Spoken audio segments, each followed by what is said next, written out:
If you end up sailing either an International Opti or an International DN, there are 6 important parts that you should probably know about before acquiring one. First, the runners. Runners go on the side of the boat, on both sides, the port and the starboard side, as well as on the front of the boat. You usually have 3 runners on a boat, whether it's an International Opti or International DN. Something important to know about the runners is that the higher quality steel they are, the better and sharper they will end up being.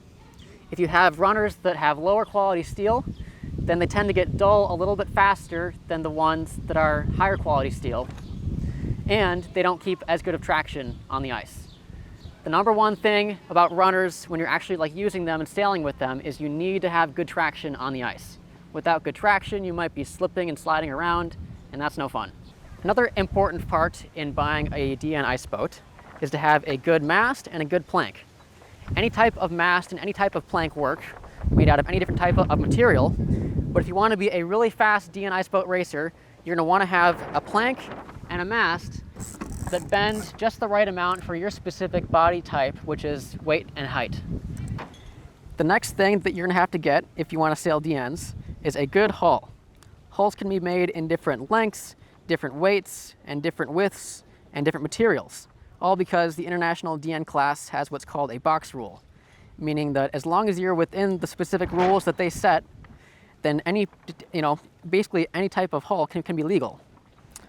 This specific hull is one that I made last year. It is maximum length and maximum width and almost minimum weight. It is 51 pounds and the minimum weight is 49, I believe, or somewhere near 49.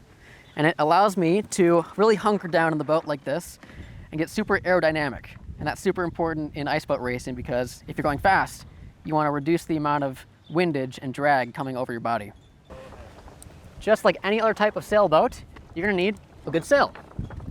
The nice thing about ice boat sails is that they don't really luff that often when you're just sitting around and not trying to sail. So what that means for the sail specifically is that it keeps its shape a little bit longer and it doesn't get worn out as fast. Finally, you also need to have a boom. Booms are generally less important than the other pieces of equipment on your DN. However, they are still necessary because without one, your sail is just one big useless flag.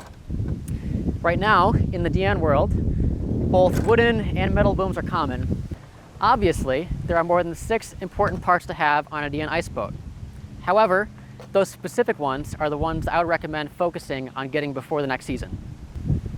Once you collect all these different pieces of ice sailing equipment, I would highly recommend that you set it all up either in your front yard, backyard, or garage somehow before you're actually on the ice. There is nothing worse, and trust me, there is nothing worse than getting to the ice and realizing that you forgot a tiller, some nuts and bolts, or some other pieces that you really needed, and now you're all of a sudden far away from your home base and you have no way of getting any of that stuff.